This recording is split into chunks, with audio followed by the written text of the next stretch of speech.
kepada Daud? Nah iya kan?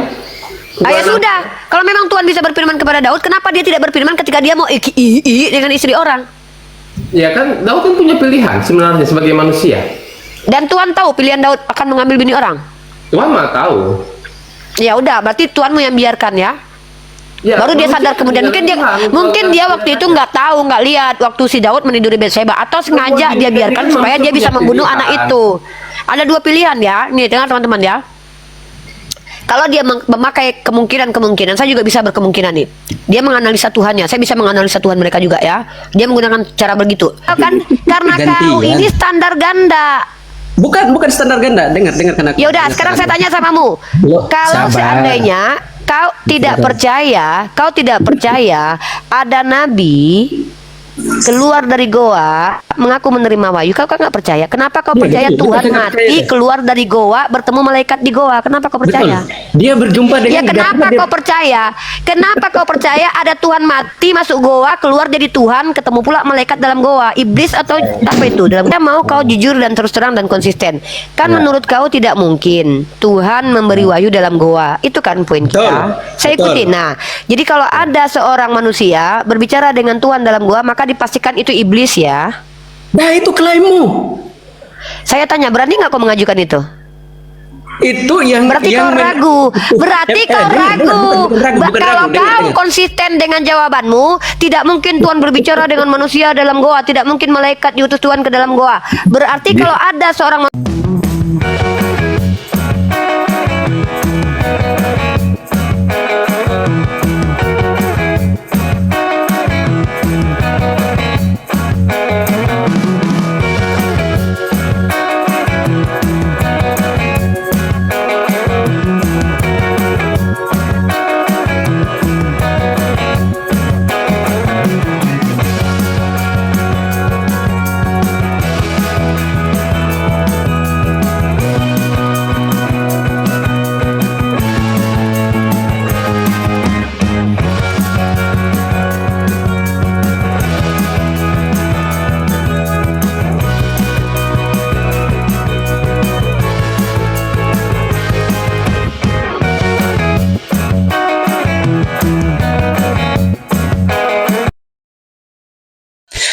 Assalamualaikum warahmatullahi wabarakatuh. Bertemu lagi dengan channel Kristologi Muslim, channel yang akan memperlihatkan diskusi dan debat lintas agama.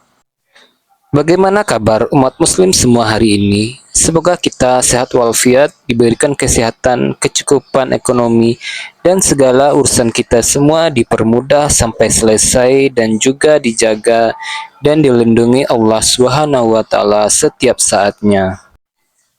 Di sini saya akan menceritakan sedikit ringkasan diskusi Uniriva dengan beberapa oknum Kristen bernama akun Logical Fallacy dan Eagle, yang nantinya mereka akan bertanya dan menjelaskan agama mereka sendiri. Diskusi ini bertema tentang pertanyaan Kristen ini yang mengatakan menerima wahyu dalam goa dan bertemu malaikat. Apakah itu memang benar malaikat ataukah iblis? Dan lagi di mana nantinya Uniriva akan membalikan pertanyaan itu kepada kitab mereka sendiri. Sampai-sampai oknum Kristen ini ragu dan bimbang dengan pertanyaannya. Apa yang dipertanyakan membalik kepada ajarannya sendiri. Di kemal ini Uniriva ditemani Ustadz Filipus, seorang mualaf dan mantan misionaris dan apologet Islam lainnya. Nah, daripada lama dan penasaran bagaimana terjadinya dan keseruan debat panas antara Uniriva dan oknum-oknum Kristen, mari kita ikuti videonya sekarang. Jelas. Iya. Terus ini kita harus jelasin. Iya, memang kayak gini mereka diskusinya. Udah terbiasa saya. Lanjut. Pertama, kita bicara tentang menerima wahyu di goa. Saya mau kau jujur dan terus terang dan konsisten. Kan menurut kau tidak mungkin Tuhan memberi wahyu dalam goa. Itu kan poin kita. Saya ikuti. Nah, jadi kalau ada seorang manusia berbicara dengan Tuhan dalam goa, maka dipastikan itu iblis ya. Nah itu klaimmu. Saya tanya, berani nggak kau mengajukan itu? Itu yang Berarti kau ragu. Berarti kau ragu.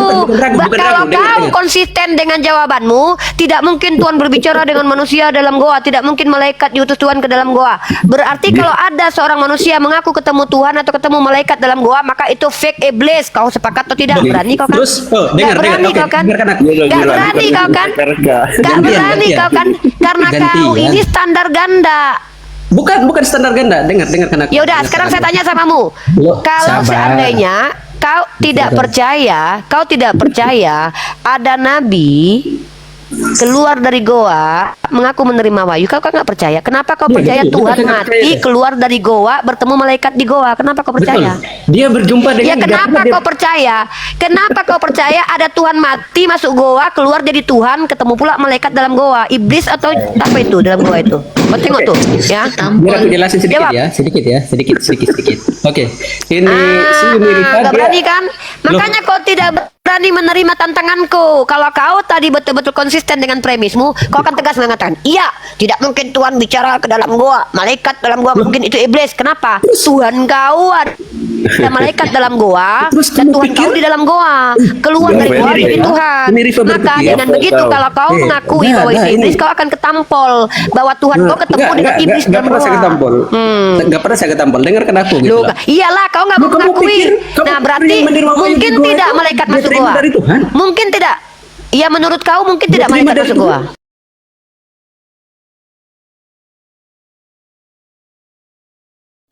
Saya nggak. Iya, saya nggak tanya yakin dulu. Dia terima dari Tuhan. Kenapa tetapi dia tidak terima berani dari menjawab? namus. Malu. Kenapa? Malu Iya, dia. namus itu Malu.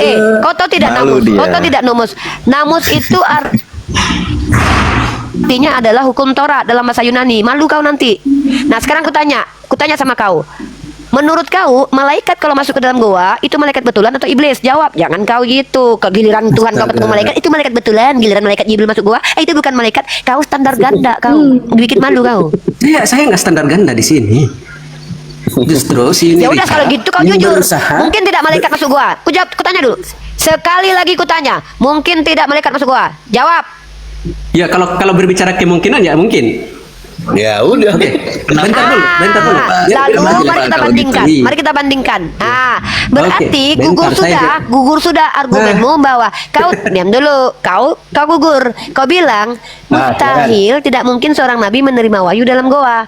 Dan ternyata kau sudah ingkari itu, bahwa ternyata mungkin seorang nabi menerima wahyu di dalam goa, malaikat masuk goa. Kata kau sendiri loh. Kau ini nggak konsisten kau. Kenapa? Karena tuduhanmu kepada nabiku itu bisa kulemparkan kepada Tuhanmu, bahkan lebih mengerikan. Kenapa? Kau perhatikan. Kalau ini iblis nih, contoh. Ketika Tuhan kau keluar dari goa, wajahnya berubah. Kemudian jadi Tuhan. Bisa nggak dikatakan iblis? Hanya iblis lah yang ingin jadi Tuhan. Tahu kau? Nabiku jadi Tuhan nggak ketika keluar dari goa? Baik. Oke. Hah? Nabiku tidak Oke, pernah jadi gantian, Tuhan. Tapi apa? gantian, Nabiku ketika keluar dari goa mengajarkan orang-orang miskin untuk dimerdekakan jadi budak. Ajaran iblis nggak itu? Coba lihat Tuhan kau. Gantian. Ketika Tuhan kau keluar dari goa, berubah dari Tuhanmu yang bernama Yesus. Yesus sebelum jadi mati, dia mengajarkan apa?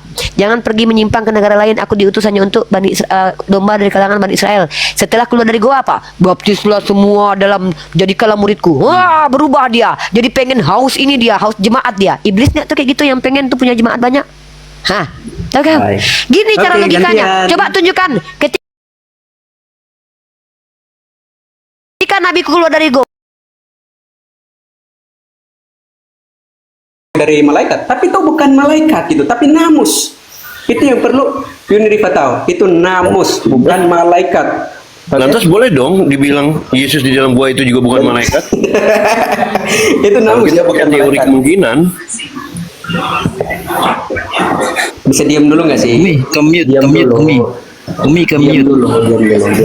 tanya, namus itu artinya apa? Oke. Kita lihat teman-temannya. Namus artinya apa? Saya nggak memberi kesimpulannya. Intinya itu yang Namus berjumpa di artinya gua. apa? Bukan Woi. malaikat tapi namus. Kenapa nggak Aduh. mau? Kenapa kau bawa namus tapi kau tidak tahu artinya itu bagaimana? Kini ku ajarkan kau apa namus. Yang lain diam, ya. Ini ku tunjukkan kau apa namus, ya. Nah, inilah kau. Kalau nggak belajar ini kayak gini jadinya. Sesat lagi menyesatkan kau.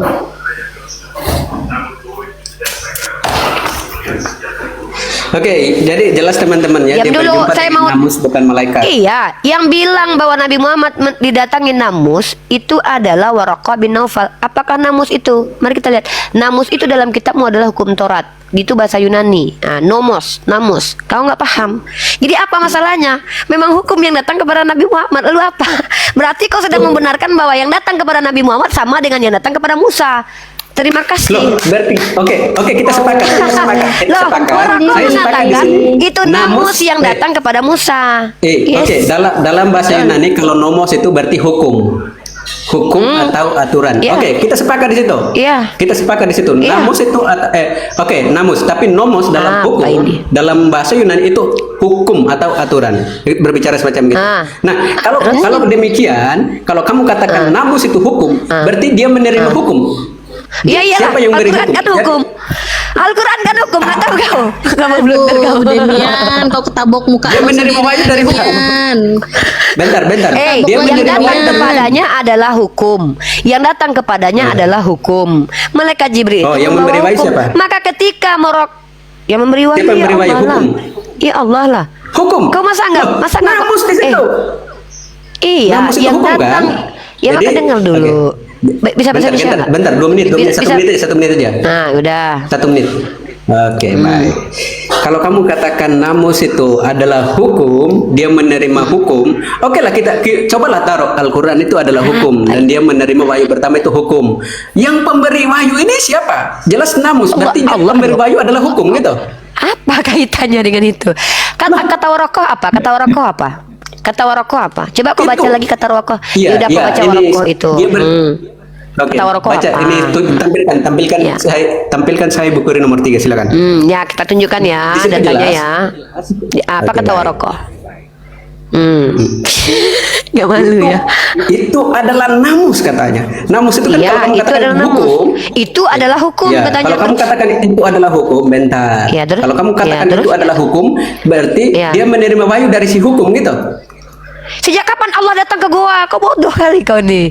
Sejak kapan Waraqah mengatakan yang turun itu adalah Allah?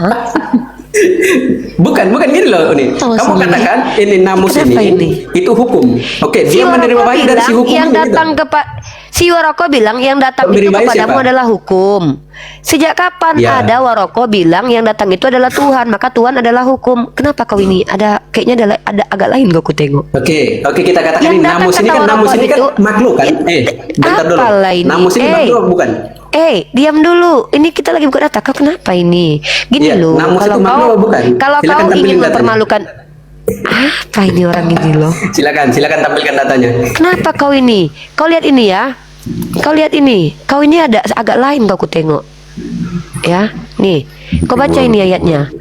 Maka Nabi SAW kembali pada Khadijah dalam keadaan jiwa yang berguncang. Maka Khadijah membawa beliau menemui Waraqah bin Naufal, seorang yang beragama Nasrani dan membaca kitab Injil dalam bahasa Arab. Kemudian Waraqah berkata, apa yang kamu lihat? Lalu beliau menceritakan. Waraqah berkata, ini adalah an-namus, ini adalah nomos, ini adalah hukum. Sejak kapan Waraqah mengatakan bahwa makhluk yang kau lihat itu adalah nomos? Kau dapat wahyu dari nomos. Dari mana kau dapat kata-kata itu? Di sini dikatakan ini adalah an-namus, ini adalah hukum yang telah Allah turunkan.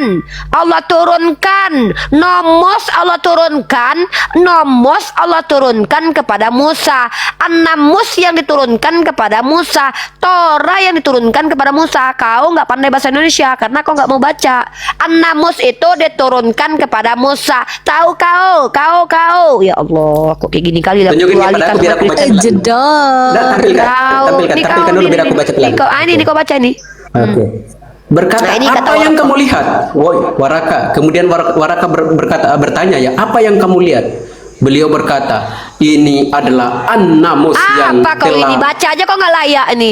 Waraqah berkata, ini dari sini kau baca. Apa ini ketawa tapi kayak orang ini loh. kayak apa orang yang kamu ada lihat kan gila-gila. ditanya di situ apa yang kamu lihat? Nah, yang ini dilihat apa adalah yang kamu lihat? an-namus. Nah, ini loh, An-namus. Apa yang dilihat? Baca betul. Membaca Apa aja yang kok nggak dilihat? layak loh. Itu Ini nih, potong apa yang ini dulu dulu ya, baca, tuh, jangan kau Demian. potong. Saya belum potong, Ini saya orang- belum potong. Kita ini temukan Ini dulu kau apa yang tengok, dilihat. kau tengok ini, nah. Nih, kau tengok ini. Ini yang Ya, apa kutunjukkan. yang telah dilihat? Apa yang dilihat? Ah. Apa yang dilihat? Bentar, apa yang kamu lihat? Kita lihat. Lalu beliau menceritakan Lalu beliau menceritakan, nah, Allah Islam berkata ini adalah namus. Waraka berkata ini adalah namus. Apa yang kamu lihat? Apa yang dilihat? Yang dilihat adalah an-namus. Itu yang dilihat. Yang Apa kok ini kok kayaknya ada goblok-gobloknya? Apa yang kamu lihat? Rasulullah menceritakan apa yang dikatakan. Apa kata Waraka? Ini adalah an-namus yang telah Allah turunkan kepada Musa. Malaikat apa coba? Ini adalah an-namus yang telah Allah turunkan. Apa yang dilihat? Iya, an-namus yang Apa yang diturunkan. Lazim. Iya, terus apa masalah? Nyambung Iya, apa nggak ini? kok si Demian? Ini adalah an-namus yang Apa telah yang Allah dilihat di turunkan. situ? Ini loh kau Iya, baca. apa yang dilihat? Iya, ketika Iya, apa yang dilihat? kalau gini ya, ketika orang bertanya apa yang telah kau lihat, ya kan? Aku telah melihat ini loh. Nah, Rasulullah menceritakan, aku telah bertemu ini, bertemu itu. Lalu Waraka bicara, itu adalah an-namus yang telah diturunkan kepada Musa. Sekarang ku tanya, di mana di situ kalau Allah menurunkan diri Allah sendiri? Kok botol kali? Enggak, aku heran loh. Yang aku tanyakan, Ketika ini, ada orang bentar, cerita, Apa yang dia dilihat? tidak, apa yang kau lihat? Nabi Muhammad telah menceritakan, menceritakan apa yang yang dilihat? telah beliau, apa yang telah beliau lihat. Menceritakan, Ya, ini apa kan yang dilihat obrolan di situ? nih, ini contoh aku nih. Masa aku harus ngajarin ini? Masa aku Gak usah, gini gak loh. usah beranalogi kau di sini. Kok beranalogi? Kau yang terlalu goblok kok aku. Sudahlah ya. Di sini jelas an-namus itu pantas kok jadi Kristen. An-namus Udahlah, itu jadi Kristen aja. makhluk apa bukan sih? An-namus adalah hukum. Loh, Kok makhluk? namus itu Segala makhluk apa bukan sih? sesuatu. An-namus adalah hukum yang telah diturunkan kepada Musa. Kok kau botol? Iya, saya tanya kamu, namus itu Udah makhluk apa suka-suka bukan kau lah. sih? Suka-suka kau lah ya. Yang lain, yang lain. Saya Kapan nggak Noni mau. bilang an-namus itu makhluk? Dia bilang hukum. Kok ini nggak nyambung otak kau ya? Hukum, boy, hukum. Nah, Gini, oke. Kalau berdasarkan An-namus gini, diturunkan sebentar. Allah Ampun. kepada Musa, artinya Allah menurunkan hukum Taurat kepada Musa.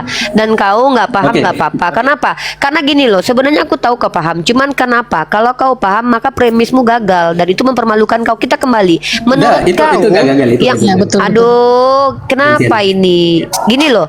Lanjut. Aku nggak punya kewajiban untuk membuat kau paham sebagaimana kami sepintar ini. Kami nggak gini loh, orang botol dan memilih botol nggak berhak aku pahamkan. Kenapa? Karena kau yang memilih botol, nggak mungkin kupaksa kau untuk pintar seperti aku. Aku nggak perlu panjang kali lebar loh. Ketika Nabi Warokoh berkata, ini adalah an-namus. Ada orang lagi cerita nih. Apa yang kau lihat? Saya tadi ketemu loh mereka gini. Maka orang itu tahu ini adalah an-namus. Apakah langsung pembicaraannya merujuk kepada apa yang dia lihat? Tidak. Dia menceritakan bahwa proses ini terjadi kepada Musa karena dia katakan ini adalah an-namus yang pernah turun kepada Musa. Di situ dikatakan an-namus atau nomos dalam bahasa Yunani adalah hukum Taurat yang turun kepada Musa. Artinya kalau kau bawa Sahih Bukhari ini, kau membenarkan bahwa nabiku menerima hal yang sama dengan yang diterima oleh Musa. Artinya kau telah membenarkan Islam. Blunder kau. Tapi kalau aku tolak, nah aku bilang aku nggak terima. Ada Tuhan yang ngambil bini orang, ya, yang mengambil bini orang. Lalu kemudian Tuhan ini memberikan bini orang kepada nabinya, tidak menghukum nabinya, sementara dia punya dalil nih, ini dia punya aturan nih, ini Tuhan macam apa nih kayak gini nih ya. Tuhan macam apa yang punya Oke, ayat? gantian. Diam dulu, kau dari tadi udah nggak Oke, baik. bisa. Lanjut. Nama kau logical fallacy, tapi kau sendiri nggak punya logika, Bo. Kalau Yesus di Lanjut. hadapan kau udah diludahi Yesus kau ini. Untung aku bukan Yesus. Lanjut. Ya, Lanjut. kau tengok nih. Perhatikan kawan-kawan ya, kita kan berbagi alasan. Kenapa saya tidak mau mengambil kitab kau itu sebagai kitab suci? Di dalam kitab kau itu tertulis Tuhan tidak konsisten. Ya, nih Imamat pasal 20, kau baca ini. Nah, inilah Tuhan kalian nih. Gak apa-apa, aku aja nih Tuhan kalian, gak apa-apa. Aku mah ikhlas-ikhlas aja kan nyembah Tuhan kayak gini. Tapi kalau aku mohon maaf lah ya. Nah, kau perhatikan ini nih, ini. Ini Tuhan kau nih.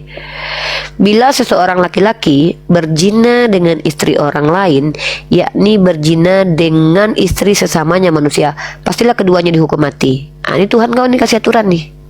Sekarang ku tanya, ketika Daud berzina dengan Batseba, kenapa nggak dibunuh kedua-duanya? Kenapa bayi yang tidak berdosa yang baru lahir yang dibunuh Tuhanmu? Ada apa dengan Tuhan kau itu? Jangan mentang-mentang dia mau lahir jadi dari punya nenek moyang Daud. Inilah kalau Tuhan punya keluarga nih ngeri loh. Dia akan pilih-pilih. Giliran orang lain dihabisinya, giliran keluarganya sendiri nepotisme Tuhan kau. Kenapa Daud itu nenek moyang dia nanti kan? Makanya dia gak dihabisi kan? Iya kan? Ini ditakutnya kalau punya Tuhan kayak gini nih. Punya Tuhan yang berkeluarga nih, dia akan pilih mama bapaknya aja nih, nenek moyangnya. Giliran Daud berzina sama bini orang gak dibunuh sama dia. Giliran orang lain dihabisi dia nih. Untung aku gak nyembah Tuhan kau ini. Serius, kalau sempat aku nyembah Tuhan kau, bahaya aku kalau seandainya ada perempuan yang keturunan Tuhan kau, keluarga Tuhan kau. Giliran dia berdosa gak dihukum, giliran aku berdosa dihukum. Macam mana ini Tuhan kau ini? Makanya aku gak mau nyembah Tuhan yang kau sembah. Takut aku nggak ada kaitannya keluarga dengan Tuhanmu. Giliran nanti ternyata si Uti Watimena penjahat, Uti Watimena siapa, si Rasmi Sialo tukang tua ternyata berkerabat dengan Tuhan kau, diselamatkan. Ternyata Bani Israel dia si Rasmi itu, iyalah kelakuannya kayak Dajjal pun dibela sama Tuhan kau karena itu keturunan Tuhan kau. Buktinya apa? Si Daud ngambil bini orang nggak dihukum mati, yang dibunuhkan siapa? Bayi mungil yang nggak berdosa hasil skidi papap itu. Ditulahi lagi seminggu. Bayi yang tidak tahu apa-apa lahir karena perbuatan mama bapaknya kayak gini, ditulahi selama seminggu. Bayangkan kalian, ada Tuhan yang sengaja membuat sakit anak bayi yang tidak tahu kenapa dia dilahirkan, tidak meminta dilahirkan dari hubungan intim perjinahan bapak mamanya. Demi menyelamatkan keturunan Tuhanmu itu, dia menghukum bayi. Akhirnya Tuhan kau menumbalkan bayi yang tidak berdosa demi menyelamatkan nenek moyangnya. Ngeri kalau Tuhan punya keluarga, bahaya. Takut aku. Kau lagi. Oke, baik. Oke, baik. Ini si Unirifa ini saya rasa dia lakukan blunder ya. Dia menyamakan mengenai ini namus atau nomos mengenai perjumpaan si nabinya. Kok aku pula yang namakan? Yang bilang itu Waroko. Kau membawa hadis Waroko, yang bilang Waroko bukan aku. Kan kita sama-sama baca dalil. Iya, yang bilang si Waroko, kata si Waroko itu adalah namus yang diturunkan kau penipu. Kau bilang aku nggak suka penipuan. Ketawa kau udah nipu kayak gini lah kalian Kristen nih. Nggak suka aku. Ini kalau kita merujuk kepada An-Nisa ya, surah An-Nisa ya kalau saya tidak salah ya. An-Nisa 64 ya kalau saya tidak salah. Di mana di situ dikatakan ini Allah berdialog dengan Nabi Musa. Dan itulah mengapa peristiwa ini dikenal dengan sebuah firman Tuhan. Hal ini sebagai firman Allah dalam Al-Qur'an An-Nisa 164. Itu. Jadi ini dikatakan si Unirifa mengatakan ini perjumpaan ini Muhammad di Gua Hira itu adalah yang namus bilang dalam itu artian hukum. Waroko. Kenapa kau ini loh? Kalau bicara tuh ngomong pakai inilah sedikit ya. Susah kalau ngomong otennya. Pantas lah mereka nih Kristen ya. Jujur aku bilang ya, wajar lah Allah berkata dalam Al-Quran, Innal ladzina kafaru sawa'un alaihim a'andzartahum am lam tunzirum la yu'minun. Sama saja bagi mereka. Simpul Unirifa yang aku kritik. Saya nggak mengkritik. Saya menyimpulkan, bukan kesimpulanku. Simpulanku Tuhan kau psikopat. Enggak, kesimpulanku Tuhan kau Simpulmu psikopat. yang saya Itu. kritik. Ya kritik itu Tuhan psikopat. Simpulmu yang saya kritik tadi. Apa simpulku? Kesimpulanku Tuhan kau psikopat. Kritik itu. Berani kau. Simpulmu yang aku kritik. Kesimpulanku adalah Tuhanmu psikopat. Dari mana? Pertama, Tuhan kau melanggar aturannya sendiri. Kedua, dia menghabisi menula anak kecil yang tidak bersalah demi menyelamatkan keluarganya. Itu psikopat menurut aku. Menurut kau gimana? Nah itu kebenet dia kan, makanya tuh jangan memberi simpul yang gimana gitu ya. Sorry teman-temannya, teman-teman Islam. Jangan framing kau. Dia nggak Diam kau, jangan framing. Saya hanya mengkritik Diam simpulnya. aja lah, gak usah ribut kau, Demian. Saya hanya mengkritik simpul ini Rifa ya. Iya, tapi kau nggak usah kritik, nggak usah framing. Kau turun aja deh. Kau turun aja. Jangan diturunin lah. Ini saya dengan Mbak Rosita ini Kau baik sekali. ngambil kesempatan Unirifa nggak di atas, kau framing lagi. Saya nggak gimana sih, saya dibilang lagi hujat. Saya dari tadi loh hanya menyampaikan data tanpa memberikan argumentasi atau memberikan simpul pada data-data itu gitu loh. Banyak ngomong kau, jelas kok. Mana Uni ya? Tunggu, Pian catur nanti nih, lagi. pian catur. Ya Bang Siru, pian catur nih Bang Siru. Hah? Kenapa? Apa namanya? Pion Mohon catur nih. yang Islam ditahan dulu ya. Kita naikin Itu tadi yang bukan si Kristen. Demian. Oh, bukan Demian itu. Itu Sinchan, itu Sinchan. Sancan. Sican. Oh, Sancan tadi. Sanchan. Enggak. Sancan. Dia bentuknya. Dia pakai Berapa kesempatan. lama sih nih Aren ini? Assalamualaikum warahmatullahi wabarakatuh. Kok jatuh sih Uni? Waalaikumsalam. Biasalah. Kena tombak. Ya, Waalaikumsalam. Pion, ada yang mau disampaikan Pion? Selamat siang, Pion. Ya. Siang. Selamat siang. Ada yang mau disampaikan? Silakan atau ditanyakan. Pion catur Muslim apa Kristen? Kristen. Yang saya Ya, tanyakan, silakan. tanyakan mengenai surat Al-Isra 1, yaitu perjalanan malam Muhammad mengunjungi Masjid Al-Aqsa, yaitu Isra Miraj ya, pertanyaannya. kalau kita kenal sekarang. Yang saya tanyakan, yang ditulis Masjid Al-Aqsa itu di dalam Al-Quran pada waktu itu, apakah dalam bentuk bangunan atau tempat sujud? Masjid tempat sujud, sajadah, masjid tempat sujud. Ya, kalau ada tempat sujud, ya tempat sujud lokasinya di Ternate. Kalau ada pembugaran kemudian, penambahan bangunan kemudian, tetap tempat itu dikatakan masjid. Oke, baik. Berarti yang dikunjungi Muhammad waktu itu bukan dalam bentuk bangunan ya? Bangunan itu kan baru dibangun kemudian, dibugar kemudian. Intinya tempatnya itu sama seperti makom Ibrahim, tempat berpijak Nabi Ibrahim alaihissalam. Ya, bukan berarti makom Ibrahim itu ada setelah Mekah dibangun, tempatnya tetap ada gitu. Baik. Iya, jadi gini, kalau kita pelajari sejarah, itu berdasarkan Sejarah mana? Sejarah Sejarah peradaban mana? manusia. Ya di buku mana? Bisa catat nih, biar aku ikut baca. Aku nggak percaya dengan kalian soalnya. Oke, silakan Google aja langsung bisa. Nggak mau aku kayak gini lah. Aku kalau orang kasih informasi ini bawa data lah, bawalah data yang jelas. Gini loh, brother, kita ini di sini mengedukasi publik. Kalau kita hanya menghembuskan kebohongan dan kedustaan, mending nggak Tidak. usah. Banyak orang kan Ini- bawa data lah. Sejarah mana? Aku tuh nggak percaya deh. Jangankan dengan kalian, orang Islam aja, namanya si Profesor Munim Siri itu ketahuan dalam disertasinya berdusta loh. Dia kutip perkataan ulama, tapi dia simpulkan sendiri dan dia celewengkan. Profesor loh, apalagi kalian yang bukan profesor. Baik, ini datanya, Munim ini Siri datanya. aja mempertaruhkan gelar profesornya loh untuk membela kekristenan loh, demi menyerang Islam loh. Bayangkan. Jadi saya mau kalian tuh bawa data.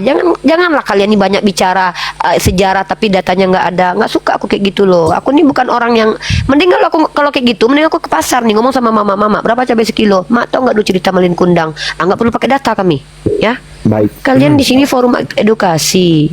Kalau nggak persiapan dari kalian baru Data naik ke yang atas. dikeluarkan dari Google bahwasanya Google itu banyak, ada Wikipedia, ada websitenya Kristen dengan segenap subhatnya. Di mana Google? Yang mana website apa? Edukasi kah kayak aku kasih misalkannya ensiklopedia. Itu website yang tervalidasi atau punya Alkitab. Itu ada nomor-nomor yang perlu kita tahu. Oh, ini berarti ini benar nih. Ini bukan hoax nih. Kayak gitu caranya, ya. Tolonglah ya kalau kasih informasi sama kami ini informasi yang benar lah. Kami ini orang yang diperintahkan untuk wala tukadzab wala tusaddiq, tidak membenarkan, tidak membantah juga. Jadi kami mengkritisi dulu. Sebelum kalian bicara, kami kritisi dulu. Kalian sumbernya apa? Karena banyak dari kalian itu penipu. Ya, itu tadi penipu terus yang berjumpa sama aku. Dan mohon maaf, aku tidak akan membiarkan diriku ditipu ya. Karena ini aku tidak suka peradaban itu diganggu sama orang-orang penipu yang suka membawa data tapi datanya nggak ada. Maaf lah ya. Maaf, saya bertanggung jawab atas 827 orang penonton. Pakai data, tunjukkan data. Kalau enggak dia. Takdir. Islam begitu kan? Sebenarnya Unirifa ini kalau perempuan apa laki sih? Mbak Unirisa sendiri apa udah mempelajari tentang sejarah di Yerusalem? Aku punya Salam. buku. Kalau kau, Assalamualaikum. aku pernah baca ya. Waalaikumsalam. Assalamualaikum Bang Radia. warahmatullahi wabarakatuh Nirifa. Waalaikumsalam warahmatullahi wabarakatuh. Masya Allah. Kalau kau Izin tanya, turun dulu ya. Wassalamualaikum warahmatullahi wabarakatuh. Sini aja Bang Arti. Jangan jadikan aku orang, jangan kau tanya, gini nih ya. Kalian siapapun boleh menguji keilmuanku asal kalian punya kredibilitas. Contoh, dosenku kah kalian, ustadku, baru kalian uji sudah sampai mana aku belajar. Jangan kau tanya aku udah baca apa. Kau tahu tidak, hidupku ini kalau nggak buku, kalau nggak website, kalau bukan diskusi dengan kalian, kalau nggak apa, tidur, makan. Nah, itu hidupku. Ya, Baik. itu hidupku. Jadi jangan kau tanya-tanya. Tidak ada hakmu mengetahui, menjengkal ilmu itu, nggak ada hakmu. Nah, sekarang kau yang punya problem, kau yang jelaskan. Aku nggak ada problem dengan sejarah, ya, nggak ada kaitannya. Karena Islam, Al-Quran tidak bersandar kepada sejarah. Sejarah itu buatan manusia dan tidak absolut kebenarannya. Kenapa? Kau tahu tidak sejarah 300 tahun Indonesia dijajah Belanda dikoreksi kemudian oleh sejarawan kontemporer. Artinya yang namanya sejarah tidak absolut, tidak mutlak kebenarannya. Al-Quran itu perkataan Tuhan. Al-Quran itu tidak bersandar kepada sejarah kebenarannya. Sejak kapan? Ya, sejarah boleh memvalidasi Al-Quran, tapi Al-Quran tidak pernah mengemis untuk pembenaran terhadap sejarah, karena sejarah itu adalah karangan manusia, tidak absolut. Coba aku tanya dulu, bisakah kau tunjukkan kepadaku metode ilmiah sejarah yang mengatakan bahwa metodenya lah yang jatuh karena absolut kebenarannya? Kau tahu arkeologi? Arkeologi itu adalah ilmu yang mempelajari benda-benda peninggalan zaman dulu, ditemukan zaman sekarang, diteliti oleh seorang arkeolog. Kau tahu tidak? Bahkan penelitian ini pun ditafsir. Tahu arti tafsir apa? Dari kata fasarah, dikeluarkan maknanya. Dan ini tidak absolut. Kenapa? Ini dari teori-teori atas kesimpulan manusia dari hasil penyelidikan. Dan itu tidak pernah dikatakan absolut. Jadi kami umat Islam ini tidak pernah Al-Qur'annya bersandar kepada karangan manusia. Bahkan aku bisa katakan hadisku lebih tinggi daripada sejarah. Sejarah tidak ada sanad. Tahu kau sanad artinya apa? Informasi yang turun-temurun dari seseorang yang bahkan bisa dipelajari karakternya. Nah, Baik, jadi kalau pemirsa, bicara berarti sama aku jangan bawa. Paham? Nggak paham dulu maksudnya- poinku. Paham. Berarti Nah, silakan. maksudnya kisah di Al-Quran jangan dibandingkan dengan sejarah gitu Oh ya. tidak, bukan begitu ya. Pertama aku sepakat. Al-Quran kalau dibanding sejarah itu baina sama wa sumur. Karena sejarah adalah karangan manusia, Al-Quran adalah informasi dari Tuhan. Sejarah adalah informasi dari manusia, hasil upaya penginderaan. Ya, menggunakan metode-metode. Dan metode itu pun bisa dikritisi. Yang namanya metode itu manusia yang buat. Pasti tidak luput dari human error. Makanya metode itu akan selalu bertambah, bertumbuh, berkembang. Tahu tidak? Mengerti tidak? Kamu tahu tidak? Dalam ranah saintifik itu adalah sesuatu yang dinamis. Paham? Kamu tahu tidak, teori-teori itu bisa gagal kemudian kalau ada teori baru yang lebih akurat, lebih kuat. Makanya aku bilang, ilmu itu dinamis. Metode yang pernah ada bisa dikritisi. Metode yang baru muncul bisa digagalkan. Jadi kalau bicara tentang ilmu kemanusiaan, itu tidak ada yang absolut, kecuali sudah menjadi hukum. Contoh apa? Hukum gravitasi. Udah jadi hukum dia, belum teori, sudah jadi hukum. Yang namanya jatuh pasti ke bawah, nggak ada yang jatuh itu ke atas. Kalaupun jadi jatuh ke atas ada alasannya. Contoh, magnet daya tarik kehilangan di daerah itu. Itu ilmiah namanya, itu hukum. Tapi kalau bicara sejarah, makanya aku tanya sejarawannya siapa, kan aku ingin mempelajari dulu. Ini sejarawannya siapa nih? Balul? Apakah mantan penjahat, mantan budak, mantan orang sakit jiwa, atau siapa? Makanya aku tanya, nama siapa sejarawannya? Tunjuk sama aku, nama siapa? Bukunya apa? Karena aku ingin tahu baca buku. Banyak para scholar yang ketika mengutip buku tidak sempurna. Contoh, Munim Syiri. Contoh, penulis kitab kalian si Matius, ngutip kitab suci nggak sempurna, dirubah. Ya, ketika si profesornya bilang ayamku berbulu 10, tiba-tiba dikutip menurut Profesor Abe ayamnya berkaki 10. Itu kurang ajar namanya itu. Makanya aku pengen buktikan bahwa buku yang kau baca itu ilmiah. Tolong tunjukkan nama bukunya apa. Atau kau dari sumber primer, nggak apa-apa, nggak perlu kita bukunya. Oh, ke ayat saya rujukannya Alkitab. Oh, nggak ada nih Alkitab, kita tahu lah, nggak perlu kita tahu ininya. Ya, tunjukkan sejarawannya siapa dan buku sejarahnya apa. Baru diskusi. Kalau nggak diam. Sejarah yang saya pelajari saya searching di Google. Ya, apa? Websitenya apa? Buka. Baik, ntar ya. Ya. Ya, yang lain yang non muslim naik ke atas kalau nggak mau belajar, kalau nggak mengajar, kalau nggak diskusi sama saya. Dengan catatan harus ada kredibilitas kalau mau mendebat saya atau diskusi. Enggak. Kalau yang mau mendebat saya nggak perlulah. Mau tukang somai, tukang tambal ban nggak apa-apa. Asal ada data ya. Antitesisnya ada.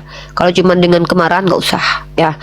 Nah, satu lagi, kalau kalian itu punya ilmu, ya kalian merasa punya ilmu lebih dari saya, naik ke sini, ajarkan saya, luruskan saya. Saya akan sangat bangga sekali kalau ada orang berilmu yang naik berhadapan dengan saya, meluruskan saya. Itu tujuan saya. Tujuan saya di Komal-Komal ini bukan cuma sekedar untuk mencari tahu, tapi ingin belajar juga. Saya lagi mencari nih orang-orang yang berilmu. Ya, saya akan sangat bangga nih. Saya rela nggak makan nih kalau ada orang berilmu naik ke sini. Rela nggak makan saya loh. Ini saya lagi GoFood dari tadi nih. Rela loh saya tungguin orang berilmu untuk naik ke sini mengajarkan kami.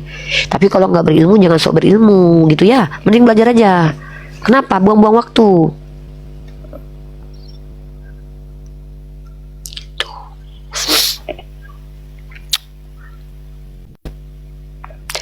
Ya silakan, tema saya adalah, kembali lagi ya, saya tidak menerima Tuhan yang digambarkan dalam Bible karena ada indikasi Tuhan tersebut terlihat psikopat. Ya, ada gangguan mental. Menurut saya, kenapa saya katakan gitu? Pertama, saya tidak menerima Tuhan yang pelin-pelan. Saya tidak menerima Tuhan yang rasis. Saya tidak menerima Tuhan yang nepotisme, memihak kepada keluarganya sendiri. Ya, karena saya takut kalau punya Tuhan seperti itu. Saya tidak mau menerima Tuhan yang membenarkan zina. Saya tidak mau menerima Tuhan yang membunuh anak kecil. Ya, saya tidak terima itu. Kalian kalau mau menerima Tuhan seperti itu silahkan. Ada di Bible semua Tuhan seperti itu. Dalam Al-Quran tidak ada Tuhan yang seperti itu. Allah saya adalah Ar-Rahmanur Rahim, Allah yang adil, maha menghukum, maha meninggikan, maha memuliakan, maha merendahkan. Itu Tuhan saya, maha berkehendak dan tidak mau memperbodoh dirinya. Tidak ada Tuhan saya memperbodoh dirinya. Tidak ada pernah Tuhan saya mengecil, menciut, menguning. Tidak pernah. Ya, saya tidak mau nyembah Tuhan yang menciut, mengecil, menguning ya, apalagi mati. Nah, pion Itu hak turun saya. nih. Ya nggak apa-apa, biasa itu. Naik lagi oten-oten yang lain. Berat tema kita hari ini. Berat tema kita hari ini. Ya. Memang tema kita berat, tapi tema ini penting. Ya, ini penting tema kita. Yang naik yang mampu aja, yang nggak mampu, tidak mampu hatiku menerima kebenaran ini. Blok akun kami, sembunyi dalam lemari, jangan keluar selama seminggu. Nonton film-film yang menyenangkan hatimu, nonton Pargoy, drama Korea, hilang itu semuanya ya. Kembali lagi menjadi orang Kristen yang taat, patuh kepada Tuhan kalian. Maaf, saya harus bicara seperti ini karena saya dalam keadaan membandingkan. Ya, selamat siang Ikel. Ya, selamat siang. Apa yang mau disampaikan atau ditanyakan atau didiskusikan, silakan sama Uni Rifa. Iya, tadi yang disampaikan sama Rifa tadi bisa. Oke, mantap Pak Igel. Ya, sekali lagi saya bikin statement ya. Statement saya Pak Igel, pertama adalah saya menolak Bible. Kenapa? Karena Bible menggambarkan Tuhan, ada indikasinya ya. Ya, terindikasi psikopat. Kedua, terindikasi pelin-pelan. Terindikasi nepotisme. Tiga ini. Terindikasi kejam. Kejam. Ada 4 nih. Psikopat, pelin-pelan, nepotisme, kejam. 4 ini. Makasih. Kalau mau pembuktian kita masuk ke pembuktian. Pertama-tama nanti Anda dulu lah. Oke. Siap. Jadi begini. Kalau saya melihat atau mendengar dari apa yang disampaikan Rifa, ini mungkin lebih banyak mengacu kepada gambaran Tuhan pada perjanjian lama. Kalau saya melihat dari apa yang ini Rifa sampaikan. Perjanjian baru juga, Bang. Bukan Ya. cuman perjanjian lama, Bang. Perjanjian baru, Bang. Dua-duanya itu, Bang. Tentunya kalau mengambil juga dari perjanjian baru pasti ada teks-teks atau nas-nas yang kemudian membuat ini Rifa memiliki gambaran seperti itu. Ya, tapi mungkin pasti ada dasarnya ya ketika Rifa menyampaikan gambaran Tuhan yang menurut Alkitab seperti itu.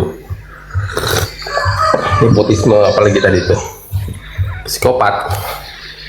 Iya, psikopat, plan, nepotisme,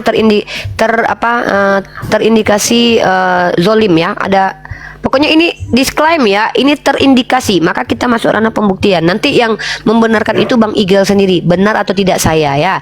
Jadi saya diskusi teman-teman ya. Ini bukan tuduhan, tapi ini adalah hasil indikasi. Ini saya dapatkan temuannya dalam Bible, kedua kitab suci, PB dan PL. Nanti saya mau Bang Igel sendiri yang menjawab, benar atau tidak apa yang saya bawa, ide dan gagasan ini. Boleh. Saya coba berdasarkan kemampuan saya bernarasi saja ya. Seperti itu, Rifa. Ya, disilakan Rifa, yang mana dasar-dasarnya sehingga kemudian Rifa bisa memiliki pandangan seperti itu. Oke, mantap. Oke, kita bahas tentang psikopat dulu ya.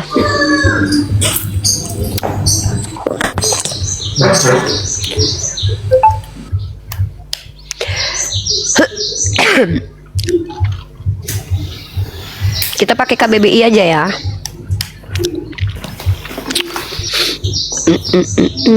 Nah, kita pakai kamus KBBI.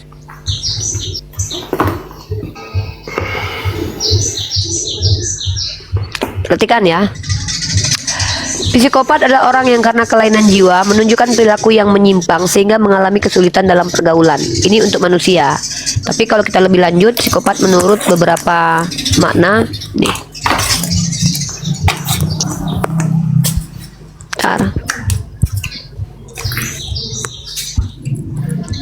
Bentar ya.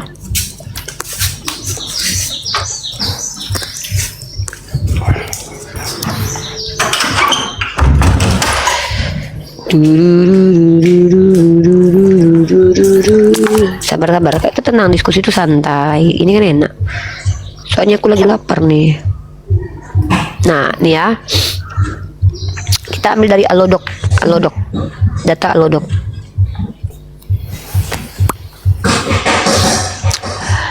Psikopat adalah suatu istilah yang menggambarkan seseorang yang tanpa perasaan, emosi, dan hati nurani. Ingat ya, tidak punya perasaan, tidak punya emosi, dan hati nurani. Ya, ini dia. Ya, nah, orang ini menunjukkan sifat apa? Gegabah, manipulatif, kasar pada orang lain. Jadi kalau ada orang yang tidak punya hati nurani dan dia kasar, bahkan suka-suka hatinya membunuh, ya, tanpa ada alasan yang jelas loh ya, maka dia psikopat. Sepakat tidak Anda, Bang Igel? Kalau ada orang yang membunuh tanpa dasar, kalau ada orang yang membunuh dengan ketidakadilan, ya, tunggu, saya bawa gagasan deh. Pertama, membunuh tanpa hati nurani dengan ketidakadilan, nggak adil. Yang selanjutnya adalah tidak berempati. Anda sepakat tidak kalau ini dikatakan psikopat? Saya sih kalau berdasarkan keilmuan lah, psikopat ya dia tidak seperti itu sih sebenarnya. Kalau ya, jelaskan psikopat itu seperti apa menurut Anda? Saya akan ikuti pola pikir Anda. Ya, psikopat itu lebih kepada sebuah kelainan ya, kelainan kejiwaan. Iya, memang kelainan kejiwaan. Ya. Enggak, maksudnya indikatornya orang psikopat itu seperti apa gitu. Psikopat itu indikatornya adalah pada indikator seseorang dikatakan psikopat dari apa yang dia sudah lakukan, baru bisa dikatakan dia seorang psikopat. Ya, yang dia lakukan maka dia dikatakan psikopat. Salah satunya adalah membunuh, membabi buta tanpa ada alasan-alasan yang jelas, atau dia membunuh orang yang tidak bersalah. Nah, itulah. Ya. Bisa nggak dikatakan psikopat? Enggak. Kalau membunuh orang tidak bersalah, gini. Kalau ada orang membunuh orang yang tidak pernah bersalah, tidak melakukan kejahatan, bisa nggak dikatakan psikopat menurut Anda? Enggak juga sih. Oh tidak, berarti kalau ada orang yang membunuh orang tidak bersalah berarti baik menurut Anda. Itu hal yang normal. Wah, Anda psikopat nih kayaknya nih. Jangan-jangan Anda yang psikopat nih. Jangan langsung ke situ dong. Jangan karena dia. Ya kan saya tanya, Dek sini Dek, makasih Dek. Ini nanti kalau ada GoFood Uni, ambilin ya Dek, bawain ke sini ya Dek. Udah nanti ini bawa duit ini sekalian. Ambil dalam dompet Uni itu sayang. Makasih En cantik.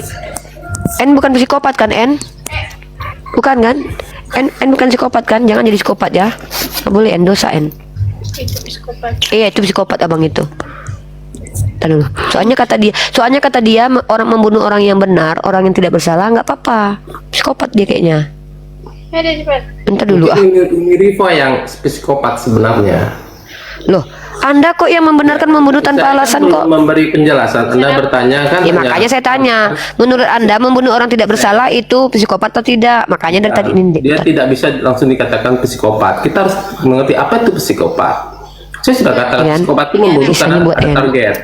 Ya 6. Ini tambahnya, nah. Ini lagi nih. Apa lagi sih Pak? Saya jelas bertanya, apakah membunuh orang tidak bersalah itu boleh atau tidak, psikopat atau tidak, kelainan atau tidak? Iya. Ada nih orang nih, boleh. nih Igel nih, ini deh, Anda tiba-tiba lihat ada. Saja yang mau berbicara atau saya Yaudah, dikasih yaudahlah. kesempatan untuk bicara juga. Yaudahlah, ngambek Oke, itu aja ngambek. simpan aja. Takut kali dikatakan psikopat. Membunuh memang salah, membunuh orang tidak bersalah itu memang salah, membunuh tetap bersalah. Tetapi apakah dia kemudian psikopat? Belum tentu seorang itu bisa dikatakan psikopat dengan indikator seperti itu. Seorang psikopat itu membunuh dengan target. Ada target khusus, tidak semua orang dia bunuh. Orang benar, orang bersalah, kalau masuk dalam targetnya, kriterianya akan dia bunuh. Itu seorang psikopat. Dia tidak Anda kayaknya psikopat beneran deh, sampai tahu loh apa tujuan dan keinginan psikopat ya. Saya kan orang berpendidikan, bukan seperti Uni Rifa Ya, yang apa pendidikannya? Pendidikannya apa? Coba. Hanya pendidikan orang yang itu punya tidak niat saya. itu yang tahu gini loh ya. Saya jujur ya, sehebat apapun seseorang berilmu, dia tidak akan pernah tahu niat seseorang loh. Tapi ketika ada orang yang tahu niat psikopat, bisa jadi dia psikopat tuh. Karena ini masalah niat loh. Ini jengkal niat loh, guys. Dia tahu loh niat dan keinginan loh. Kenapa ada istilah Kita nggak bahas keinginan, kita membahas menurut udah gini aja. Menurut Anda kalau ada orang sengaja membunuh, istilah psikopat. Psikopat istilah itu membedakan perilaku. Kenapa ada? Kenapa ada istilah psikopat? Apa sih ini? Oke. Kau menjawab. Kalau kita bicara kenapa kita bicara kenapa ada istilah psikopat itu tidak relate dengan diskusi kita karena kita tidak berbicara tentang pembuktian Tuhan yang psikopat. Nah, apa kaitannya saya membuktikan kalau Tuhan itu ada psikopat atau tidak dengan kenapa harus ada psikopat? Saya lebih cenderung ingin Anda tahu yang disebut dengan psikopat itu apa, biar nanti saya bisa mencocokkan yang saya maksud. Lalu bisa Anda konfirmasi Anda konsisten atau tidak. Saya katakan kalau ada orang membunuh itu dengan keinginan sengaja loh. Nggak ada ceritanya orang membunuh nggak sengaja itu dikatakan psikopat. Saya juga bukan orang bodoh. Membunuh itu adanya pergerakan melakukan tindakan menghabisi nyawa. Ketika menghabisi nyawa, di situ akan melihat bagaimana nyawa seseorang dihabisi. Pertanyaan saya, ketika ada orang membunuh anak yang tidak bersalah, itu kategorinya dia apa? Psikopat, ODGJ, atau orang normal? Silakan jawab. Dia bisa masuk ke 3 kategori itu, tapi dia bukan salah satu psikopat, tidak. Psikopat itu ada, Uni harus mengerti apa itu psikopat. Psikopat saya sudah jelaskan perspektif saya. Saya sudah jelaskan perspektif saya. Kan belum tentu Anda terima. Saya sudah katakan psikopat itu adalah orang yang kehilangan empati. Orang yang dalam kejiwaannya tidak lagi memiliki empati. Tahu tidak arti empati? Empati itu adalah daya di dalam hati di mana seseorang bisa menempatkan posisi dirinya dalam posisi orang lain.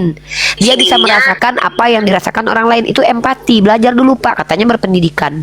Nah, psikopat itu adalah orang yang tidak memiliki empati, tidak memiliki rasa kasih dan sayang. Ya, kalaupun dia memiliki rasa kasih dan sayang itu hanya tertuju kepada siapa yang dia khususkan, yang menguntungkan bagi dirinya. Tapi di satu sisi dia tidak mempedulikan orang-orang lain yang bahkan tidak bersalah. Maka kalau ada orang membunuh anak kecil yang tidak bersalah, kemanakah kriteria orang ini? Kalau sekarang Anda hidup di zaman 2024 nih, atau di zaman dulu, ada orang tiba-tiba sengaja membunuh anak kecil tidak bersalah. Anak itu tidak bersalah. Coba saya tanya, orang itu apa? Biadab, kejam, psikopat, binatang, atau apa? Silakan Anda berikan nama. Nggak perlu harus psikopat kok. Silakan Anda kasih nama. Kalau ada orang dengan sengaja membunuh anak kecil, dengan sengaja bahkan menikmati, bahkan membuat anak itu sakit, selama seminggu sengaja membuat anak itu menderita, itu apa namanya? Silakan dijawab. Psikopat Uni. Bisa dikatakan dia kejam. Saya kasih nama polskopat. Enak kali Uni minum teh. Ya Allah. Ciri Saya kayu. katakan dia Ya. Berusaha Uni untuk menerima jawaban jujur dari Coten. Kenapa? Karena narasi Uni itu sudah menikam jantung sampai ke sumsum tulang belakang. Ya. Jadi Waalaikumsalam. yang tidak punya Ustaz level, Filipus, nggak yang begitu. tidak punya level, Ustaz. yang tidak Ustaz. punya level saya. Kok saya merendahkan orang lain Anda ini level. Karena saya Bentar. orang berpendidikan, Maksud tidak saya seperti dengan Rifa Uni. saja, yang lain diam saja mendengar. Ya, karena Anda saya tahu tidak berpendidikan, siapa tidak seperti Yerusalem Uni. dan Lepas Filipus saja. ini? Tunggu dulu, bentar. Ini saya harus tengking ini orang ini ya. Anda tahu tidak? Coba saya tanya. Kredibilitas Anda di sini sebagai apa? Saya tanya. Pendidikan Anda sejauh mana? Coba. Nggak usah lah saya sebut ini Rifa. Kalau Anda tidak mau menyebut kredibilitas Anda, kenapa Anda membatasi kredibilitas orang lain? Anda bilang tidak selevel dengan Anda. Anda tahu siapa Yerusalem? Anda tahu siapa Filipus? Udah kenalan dengan mereka? Tidak, saya sudah sering ikuti mereka, jadi saya sudah tahu Ya bagaimana. sudah, kalau Anda tidak tahu, jangan sok dengan diri Anda gini nih kualitas Kristen. Kalau tidak merendahkan, makanya aku bilang kalian itu menyembah Tuhan yang psikopat. Karena kalian sendiri begitu kayaknya tuh. gitu nih, Merendahkan selalu orang lain merendahkan orang. tuh. Kalau psikopat Saya tidak gitu pernah nih. loh merendahkan Anda loh. Bahkan saya tidak berani Santai menjengkal aja, ilmu teman. Anda loh. Santai, relax aja. Rifa, relax. Santai, Loh, saya- giliran Anda sudah terpojok, Anda suruh kami rileks. Tadi Anda merendahkan saudara-saudara saya. Anda tahu tidak, Memang mereka ini wajar. guru-guru saya. Mereka tidak. Jangan begitu. Ya, jadi orang itu rendah diri, rendah hati, jangan rendah diri ya, rendah Saya hati rendah lah, hati, tapi humble saya aja. sudah tahu kan kemampuan saya sudah tahu, kemampuan mereka saya sudah dengar. Apa kemampuan Anda? Kemampuan Anda apa? Emang apa kemampuan Anda? Kita bisa Ya udah, lihat makanya udah. Secara udah kita lanjut, tapi dengan catatan. Saya bicara dengan siapa ini? Profesor, doktor, mahasiswa, mahasiswi, tukang gali ban, tukang gali kubur. Seorang dokter bisa. Oke, dokter apa? Coba, dokter apa? Bisa lah saya sebut, nanti banyak yang kenal saya. Dengar teman-teman ya, Adi, Bapak ini Dokter dokter Adi. ya. Bapak ini bukan, itu dokter Adi, dokter itu bukan dokter. Ini seorang dokter. Mari kita lihat apakah gelar itu menjamin kredibilitas seseorang. Kita buktikan di sini. Ah, saya suka nih. Makanya saya punya statement yang kuat dulu ya. Gelar tidak menjamin kredibilitas seseorang. Karena gelar itu bisa didapatkan dengan cara Betul, dibeli. gelar tidak Ya. menjamin, gelar tidak menjamin Umi. Makanya saya tidak mau menyebut gelar-gelar segala macam. Ya Sebenarnya Anda ini- dari tadi yang menyinggung saudara-saudara saya, makanya saya ajak Anda memang, begitu. Udah kita mereka lanjut. tahu. Udah, gini aja deh. Kalau ada anak kecil yang dibuat sakit, tidak bersalah, tidak berdosa, maka yang membuat sakit anak kecil itu disebut sebagai apa? Silakan. Bisa dikatakan kejam, jahat, bisa. Terima kasih. Saya tunjukkan kalau Tuhan Anda kejam dan jahat ya.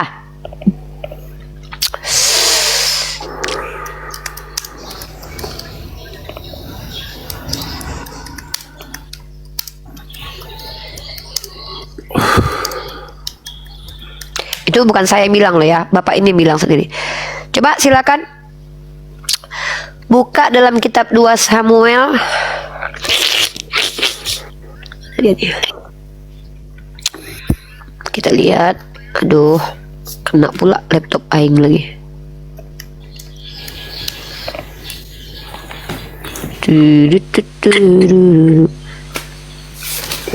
Nah, baca dalam 2 Samuel pasal 12 dari nomor 16, Pak. 2 Samuel berapa, Via? 2 Samuel pasal 12 nomor 16 sampai ke bawah satu perikop. Yang judulnya Nathan memperingatkan Daud sehingga Daud menyesal. Ya, Ya, betul. judul perikopnya Iya, Nathan baca itu, Pak. memperingatkan Daud. Baca. Enggak, yang ini 2 Samuel 12 Iya, 2 Samuel 12. ayat yang keberapa? Seluruh perikop ayat yang keberapa? Baca aja satu perikop, Pak. Gini, Pak, mending Bapak baca satu perikop biar Bapak bisa menjelaskan. Karena saya nanti percuma, Pak. Saya baca satu ayat, itu kan gini perikop. Mending langsung Bapak baca satu perikop, Bapak yang jelaskan, Bapak punya hak di sini. Saya capek loh, Pak. Oke, Enggak, saya kebiasaannya baca, kalian tuh saya begitu. baca dulu, Mi. Pengen Saya cepat-cepat, baca. giliran dikasih satu potong ayat, baca satu perikopnya. Penjelasannya begini, begini, capek. Saya bertanya tadi seluruh perikop. Oke, saya baca satu perikop. Baca aja, Pak, satu perikop. Saya tuh soalnya saya lagi sambil bekerja, Pak. Saya nggak ngurusin Anda aja loh. Saya juga harus punya kegiatan lain yang menguntungkan bagi saya, Pak.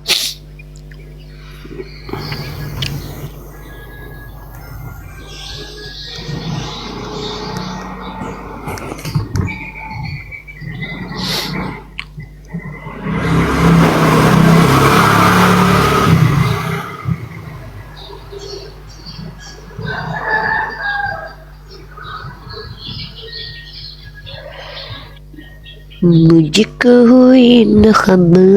Nyanyi dangdut, nyanyi India aku. Ayo Pak, 25 ayat. Mana nih?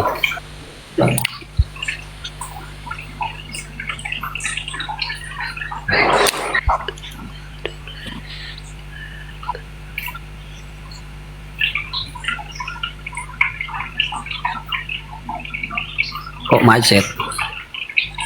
Ya, saya kan sedang membaca, jangan diganggu. Oh, lanjut. Ustaz ganggu aja Ustaz. Baca kok kayak Tuhan berfirman dalam hati sih.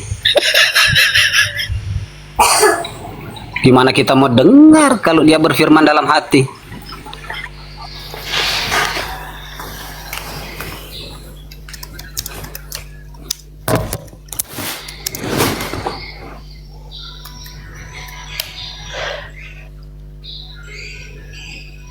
Aduh, sakit perutku.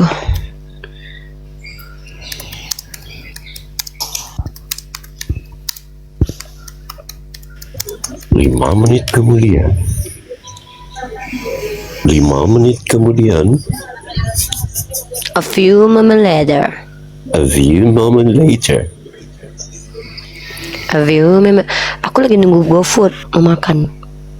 Ih, Uni sama kayak aku. Nunggu Ringkes, GoFood. ringkes. Hati-hati, jangan terlalu banyak junk food. Ini bukan junk food, ini sih. Apa pesannya? Tapi ya sih hari ini junk food mie. Kali ini junk food. Rebus. Besok kamu bawa. Itu enak itu, Uni garang asam tuh. Garang asam. Pakai kuah kan? Duh, pengen makan kayak ini lobster saya. Iya, apapun main course-nya apapun, mau itu udang, mau itu daging, ikan, tapi itunya garang asam ya kan? Iya. Daging garang asam, ayam garang asam. Bang Pelipus ingat nggak ayat anak? Saya lagi cari ayat anak itu ditulas selama seminggu tuh 2 Samuel berapa ya? Ah itu tuh. Yang mana? Ini ada deh. Ada deh 2 Samuel 12:15. Sambil nunggu saya sapa dulu ya Denai. Selamat siang Taufan, dokter. Ini dokter beneran ini. Selamat siang dokter Taufan. Bang Igel Selamat siang. harus Tovan nggak jawab. Bang Igel harusnya dibaca dong biar kita semua dengar. Jangan kayak kejadian 821 lah. Tuhan berfirman dalam hati. Uni nyari 12 Samuel tadi. Udah ketemu, emang satu perikop di situ tertulis kok.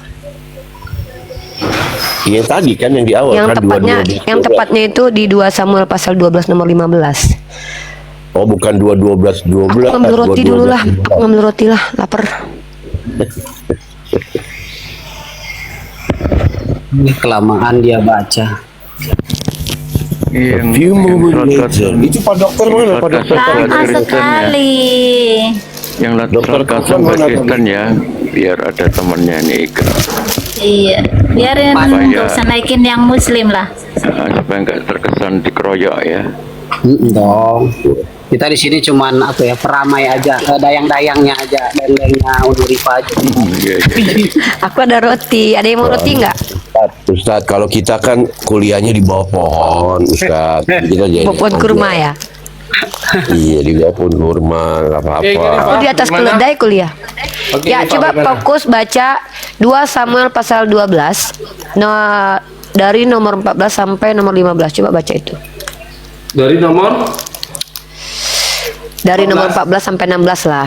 Sampai 15 lah. Engkau dengan pemberatan ini telah sangat menista Tuhan, pastilah anak yang lahir bagimu itu akan mati. Kemudian pergilah Nathan ke rumahnya dan Tuhan menulahi anak yang dilahirkan bekas istri Uria bagi Daud sehingga sakit. Oke, terus bagaimana? Kenapa Umi? Nah, di sini anak itu berdosa nggak? Anak itu bersalah nggak menurut Anda? Ya, kalau menurut saya sih belum terlihat dosa-dosa anak itu. Gimana mau terlihat orang bayi baru lahir kok udah berdosa dadah aja. Iyalah, kita kan manusia, tidak bisa melihatnya, tidak mengetahuinya. Nah, maka menurut Anda normal tidak Tuhan menghukum anak yang tidak berdosa itu demi menyelamatkan nenek moyangnya? Nah, itu tuh Tuhan punya cara sendiri kan, punya kehendak. Tuhan kan Kalau Tuhan yang bikin nggak apa-apa ya. Kalau Tuhan yang bikin nggak masalah ya. Itu kenapa saya nggak mau menyembah Tuhan yang digambarkan dalam kitab Anda ini? Suka-suka dia aja. Umi, Rifa, Tuhan kan maha tahu.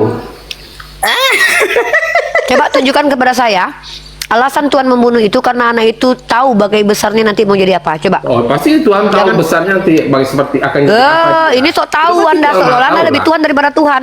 Anak itu dibunuh karena perilaku bapaknya, bukan karena dia mau jadi apa besarnya. Ini sok tahu lebih tahu daripada Tuhan nih. Ini orang-orang kayak gini nih aku takut nih. Lebih tahu dari dia daripada Tuhan sendiri loh. Saya kan mengatakan Tuhan lebih tahu. Dia lebih Tuhan daripada Tuhan. Kalau Tuhan kamu lebih tahu, kenapa dia nggak tahu Batseba ditiduri sama Daud? Kalau memang Tuhan kamu lebih tahu, ya.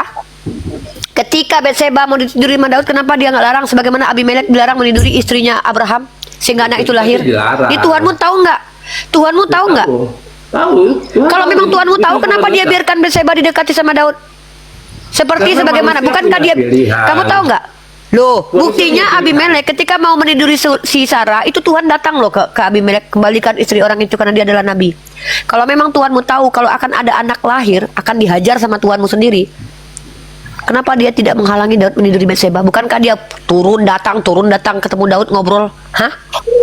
Dia datang loh ngobrol sama Daud loh, terus-terusan loh. Siapa yang turun datang ketemu Daud? Kan dia punya nabi Samuel, dia memberitakan firman Tuhan begini, bahkan Tuhan kalian sendiri percaya Tuhan berteofani datang kepada Abraham kayak tercelup turun naik, giliran sekarang kutanya balik, siapa yang bilang Tuhan percaya deh? Siapa yang mengatakan Apa ini? ketemu langsung sama Daud? Tuhan berfirman tidak kepada Daud. Nah iya kan? Ya sudah, kalau memang Tuhan bisa berfirman kepada Daud, kenapa dia tidak berfirman ketika dia mau dengan istri orang? Ya kan, Daud kan punya pilihan sebenarnya sebagai manusia. Dan Tuhan tahu pilihan Daud akan mengambil bini orang. Tuhan mah tahu. Ya udah, berarti Tuhanmu yang biarkan ya. Ya, Baru dia sadar manusia kemudian mungkin dia waktu itu nggak tahu, nggak lihat waktu si Daud meniduri Batseba, atau sengaja dia biarkan supaya dia bisa membunuh anak itu. Ada dua pilihan ya, nih dengar teman-teman ya. Kalau dia memakai kemungkinan, saya juga bisa berkemungkinan nih. Dia menganalisa Tuhannya, saya bisa menganalisa Tuhan mereka juga ya. Dia menggunakan cara begitu.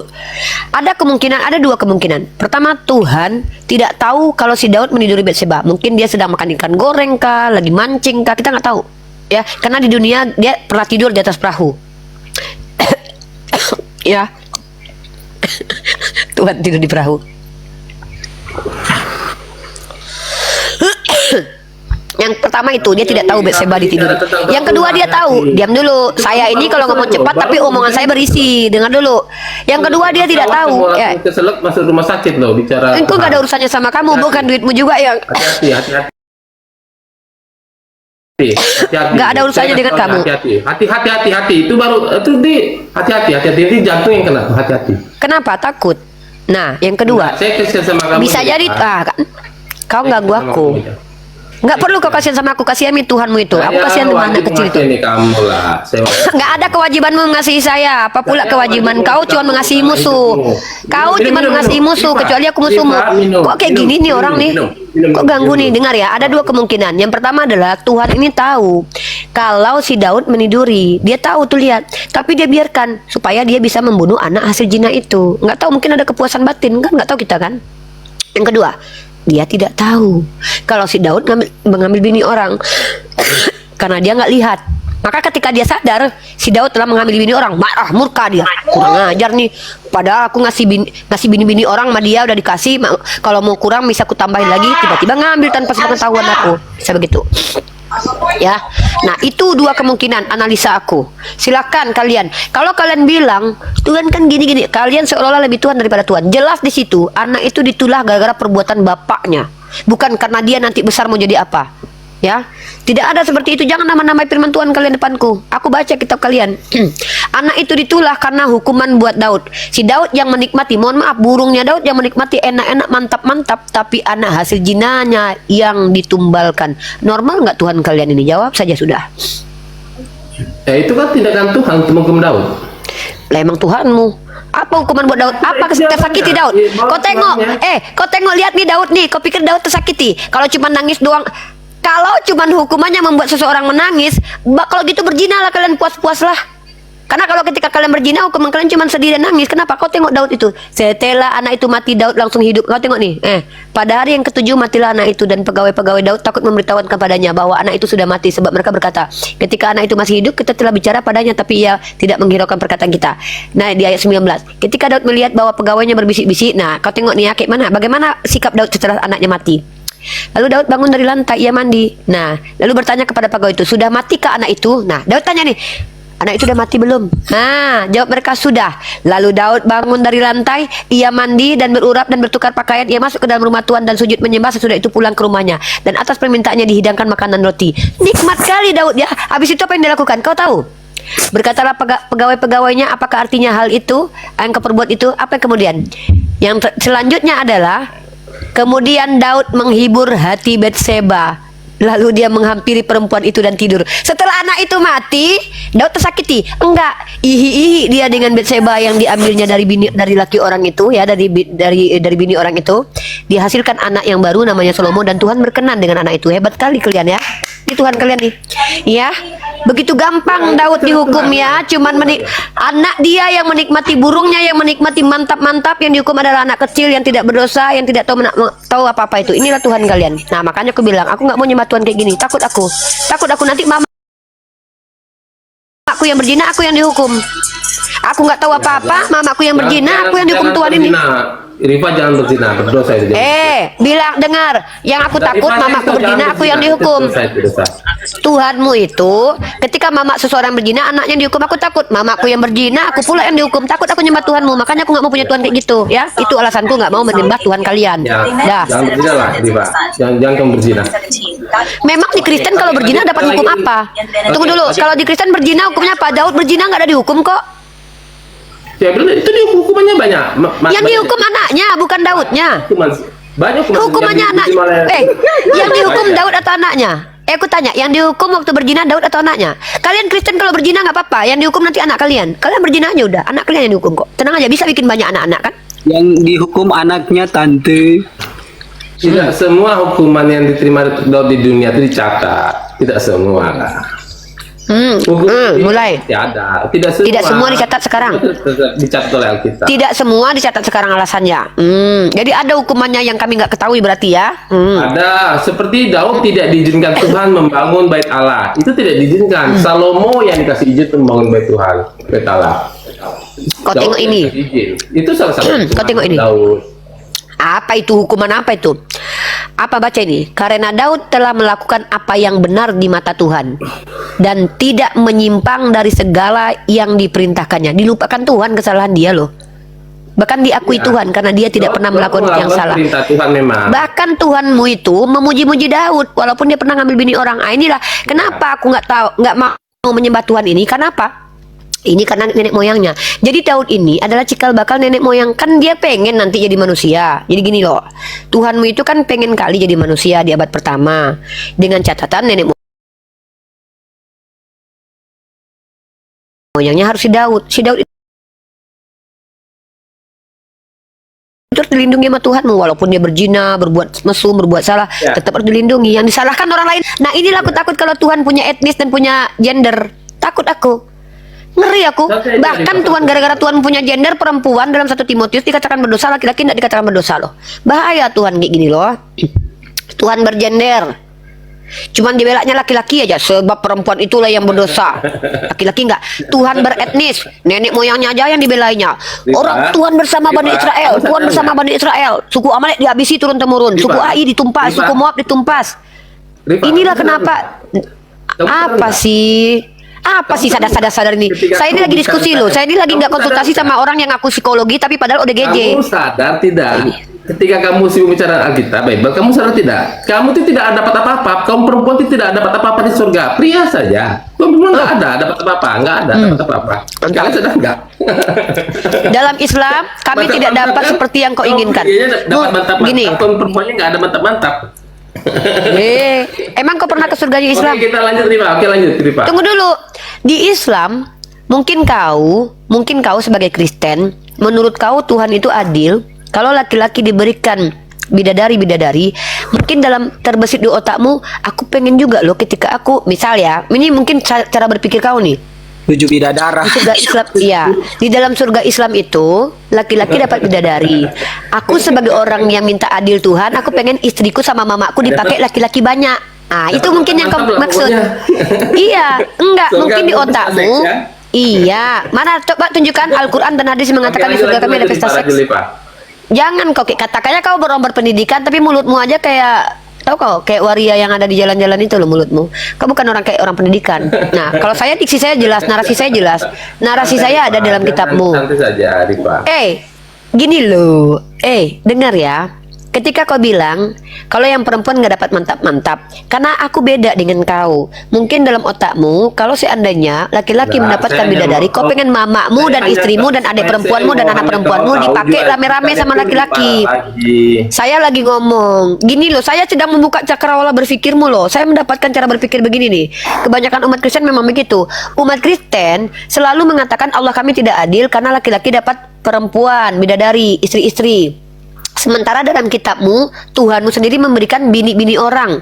Bini-bini orang diberikan kepada Daud. Nah, itu tanya sama Tuhanmu. Kenapa Belseba nggak dikasih laki-laki orang? Tapi si Daud diberikan bini-bini orang. Nah, Tuhanmu itu. Kau tengok Matius 19:29. Yang diberikan istri 100 kali lipat. Bukan suami. Nah, tapi kau sebagai manusia, Kristen, kau nggak mau gitu. Menurutmu adil kalau Tuhan itu memberikan kau bidadari. Kau pengen mamamu dipakai laki-laki banyak-banyak mungkin. Kami beda. Dalam Islam, perempuan itu nggak dipakai rame-rame. Tapi kalau laki-laki dilayani oleh banyak istri nggak masalah. Kenapa? Itu pun dibenarkan dalam kitabmu. Abraham punya istri lebih dari satu. Solomon istri lebih dari satu. Nggak ada. Mungkin otakmu itu. Mungkin otakmu kau membayangkan mamamu mungkin aku pengen mamaku dipakai rame-rame sama laki-laki. Nggak ada. Perempuan kayak kami ini, kami hanya akan tidur dengan suami kami.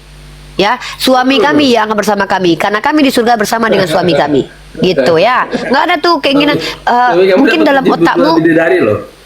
Lah terus kenapa? Jangankan di surga, di dunia aja, di dunia saja.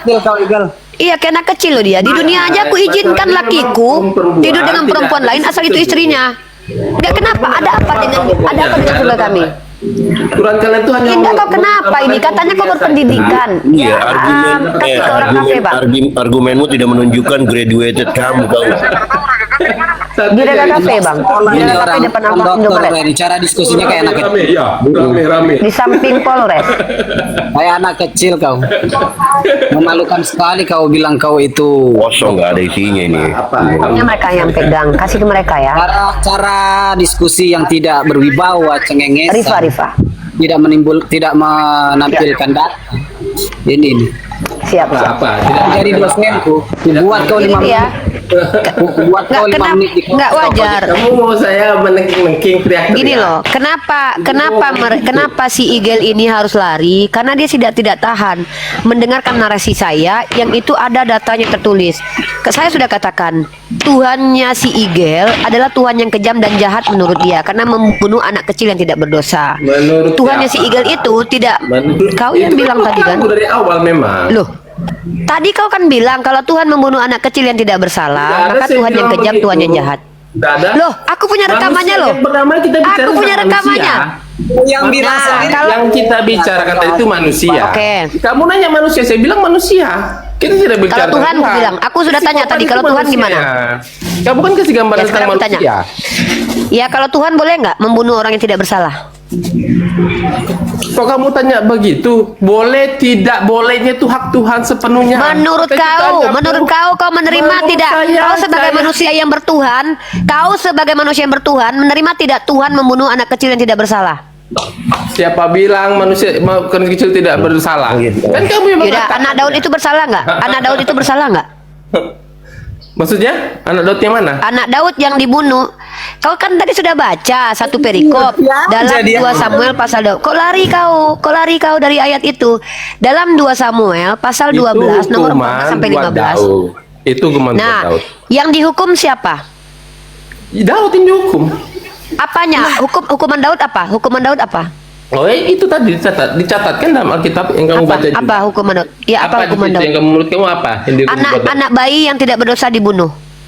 Yang dibunuh emang mereka. Siapa yang dibunuh? Ya, anak bayi tadi kan dibunuh memang, tercatat. Anak bayi itu salah apa dibunuh? Kita tidak tahu, Rifa. Anak itu nanti bagaimana? Dengar teman-teman ya, anak bayi yang tidak berdosa dibunuh untuk menyelamatkan nenek moyang Tuhan. Ini kenapa aku nggak mau menuhankan Tuhan yang punya etnis. Ngeri kita. Kenapa? Nggak ada bedanya sama manusia yang nepotisme. Mentang-mentang keluarga Tuhan diselamatkan, anak haram dihabisi. Tuhan macam apa kayak gini? Ya. Dan bahkan yang lebih keji lagi, si Daud ngambil bini orang. Bini-bini yang sudah dikasih Tuhan diambil, ditiduri di siang bolong. Yang salah Daud, yang ditumbalkan kalau nggak bini, kalau nggak anaknya. Tuhan macam apa ini loh? Ya, memang Tuhan menghukum Daud. Yang mengambil bini orang si Daud, yang menikmati vagina Betseba si Daud, tapi yang dihukum bini orang, yang dihukum anak hasil jinanya. Ini Tuhan macam apa? Silakan kalian simpulkan sendiri karena kalian semua sehat ya. Saya jujur tidak akan menyembah kepada Tuhan yang seperti ini karena tidak mungkin Tuhan begini. Maka yang salah apakah Tuhannya? Bukan Tuhannya yang salah, tapi penulis kitab suci ini secara terang-terangan sebenarnya tanpa sadar telah menghinakan Tuhan. Ya, itulah yang dilakukan Tuhan memang untuk hukum Daud. Kasih sayang. Nah, itulah Tuhanmu, bukan Tuhanku. Lah. Oke. Udah dah, lanjut. ganti tema, muak. Nah, ya. Ya. Jadi tanya aja Rifa, sekian kamu. Sekarang saya tunjukkan Tuhan yang pelin-pelan, teman-teman.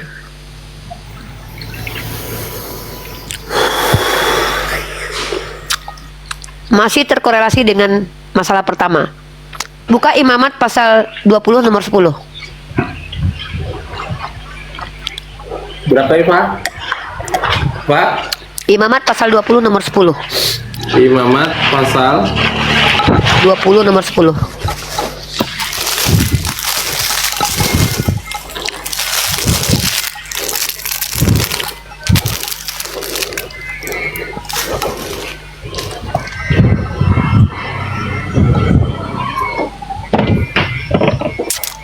Lucu ini orang. Dia bilang anak itu nanti bisa jadi akan berdosa. Padahal alasan dibunuh itu ada di ayat 11.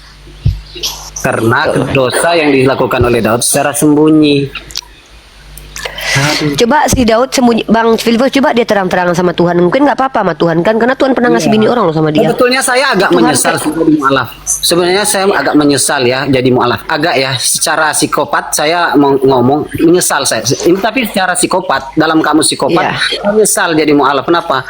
Karena hanya satu-satunya iya boleh sembunyi. Ya, kalau di Islam saya pengen sekali makan siang di bulan puasa itu nasi kuning, es cukur. Tapi saya mau sembunyi nggak bisa. Allah Ustadz bilang boleh katanya makan asal cari tempat yang Allah nggak lihat. Terus Ustadz lagi jelaskan, tapi nggak ada tempat yang bisa kita sembunyi dari pandangan Allah. Ayatnya ada. Loh saya bilang, aduh parah, masih mending di seberang. Kenapa di seberang tuh masih bisa sembunyi untuk melakukan dosa, bahkan sekidi papat loh, sampai dapat anak. Di ayat 11, 12, dan 13 jelas sebab anak itu meninggoy. Kenapa? Ada di situ, tapi si dosanya sembunyi-sembunyi. Coba terang-terangan, mungkin nggak apa-apa sama Tuhan mungkin. Nggak kejut kan, nggak terkejut kan. Aduh, kok gua kecewa nih. Aduh, kok kamu melakukannya secara sendiri-sendiri. Ajak-ajak dong gitu kali. Yang mana tadi? Imamat pasal 20 nomor 10. Sudah. Kenapa kayaknya dia di situ? si Daud itu dimarahi Tuhan gara-gara dia nggak minta izin sama Tuhan dulu, Bang Filipus. Coba minta izin sama Tuhan, mungkin diizinin kali. Kan dia bilang di atas, telah kuberikan istri Tuhanmu. Kalau kurang masih kutambahin lagi. Dihukum ya? Iya, baca Imamat 20 nomor 10. Iya, dihukum. Bila seorang laki-laki berzina dengan istri orang lain, yakni berzina dengan istri sesamanya manusia, pastilah keduanya dihukum mati, baik laki-laki maupun perempuan yang berzina itu. Kalau Daud berzina sama Betseba dimatikan nggak dua-duanya? Enggak. Iya kan? Ya udahlah. Pelin-pelan Tuhanmu ya. Iya, pelin-pelan Tuhanmu ya. Daud kan mengambil Betseba sebagai istrinya. Tapi sebelumnya kan bini orang dia ambil berzina itu. Kan ngerampok bini orang dia. Yang jalan-jalan di atas soto istana sambil ngintip orang mandi itu siapa sih benarnya, Gel? Daud kan? Ngeri kali Tuhan kalian ini loh. Itu istri Daud apa istri Uria orang Het? Ya, kok kamu tidak tahu kok kalau tanya lagi. Kok kamu bilang dia ambil sebagai istri? Nanti setelah itu baru diambil, setelah anak itu metong, baru diambilnya menjadi istrinya. Mengambil Betsibas sebagai istrinya. Di ayat berapa? Oh, kamu nih suruh saya baca lagi semua. Bos, saya sudah baca itu 70 kali kalau nggak salah, atau 7.000 kali mungkin. Ya, 2 Samuel. Ingat, saya di sekolah Alkitab tuh 3 kali hatam Alkitab itu loh. Kita baca setiap subuh. 3 kali khatam. Memang Islam itu boleh menipu dalam 3 perkara. Oh ya sudah terserah Anda. Islam Enggak, itu boleh menipu. memang Islam boleh menipu 3 perkara. Oke. Iya, dengar. Ya, oke, terserah Memang Anda. Islam, Bang Filipus nggak apa-apa, saya ambil ini. Iya, Igel. Di Kristen nggak boleh menipu ya. Jadi saya Di Kristen nggak boleh menipu ya. boleh berbohong dalam 3 perkara. Angkat boleh. tema ini lah, kok nggak berani? Saya tanya, Kristen boleh nggak menipu? Nggak boleh, kecuali jelas. Tuhannya. Ah, enggak, saya kan kasih data. Kau bohong. Kau bohong. Mau ku tampol juga sebenarnya, Kau dia bohong. bilang nggak hatam Alkitab saya. Yeskiel tapi ya, 9. Sudah. Yeskiel 14:9. Tuhannya boleh menipu. Supaya saya tidak terkesan keroyokan di sini. Dipikir nggak benar kita menghabiskan Alkitab itu setiap pagi satu lembar setiap subuh. Satu lembar, 3 kali khatam ya. Boleh. Sampai 3 kali hatam kalau sekolah Alkitab. 3 perkara. Kita itu doa subuh. Pertama, Dengar, terserah Anda merendahkan sekolah Alkitab saya, tapi saya membawa nama Civitas sekolah Alkitab saya, bahwa kami terbiasa membaca selembar atau 2 lembar Alkitab setiap kali kami sholat subuh. Itu belum kajian di dalam kelas. ya. Boleh berbohong buat 3 perkara. Itu belum kajian bibliologi, itu belum kajian bibliologi, itu cuman yang setiap hari dibaca itu sampai selesai, ulang lagi dari awal. Dari kejadian lagi sampai selesai, ulang lagi dari awal. Yang problem. Yang jelas boleh berbohong dalam 3 Sekolah Alkitab dan semua sekolah Alkitab Gereja Pantekosta itu menerapkan itu, Bos. Jadi kalau saya bilang hatam, wajar. Ini anak buah. Boleh Anak berbohong buah dari 3 perkara. mana? Pendidikanmu belum tentu lebih tinggi dariku kok, anak buah. Loh, kamu panggil saya bos. Saya panggil kamu anak buah lah. Kamu panggil saya bos kan? Oh ya udah terserah kau lah. Suka kau kayak anak kecil.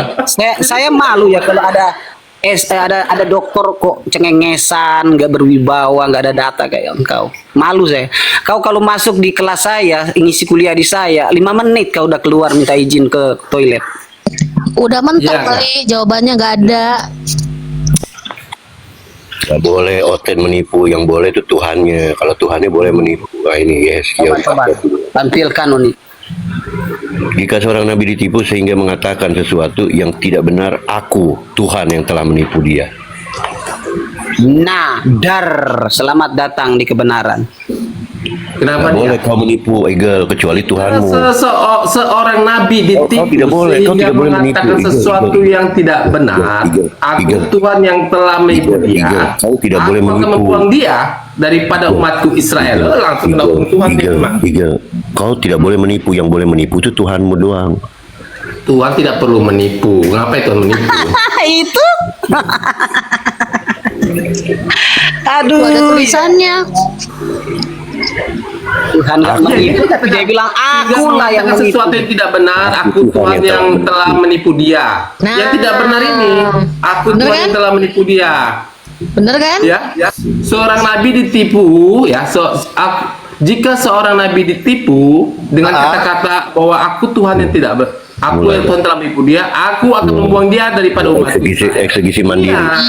Yang Eksegisi mandiri. dibuang, yang menipu tadi mengatakan bahwa Tuhan itu tidak benar, bahwa Yes. Tuhan itu telah menipu dia. Si mandiri metodologi Itu maksudnya kalimatnya itu.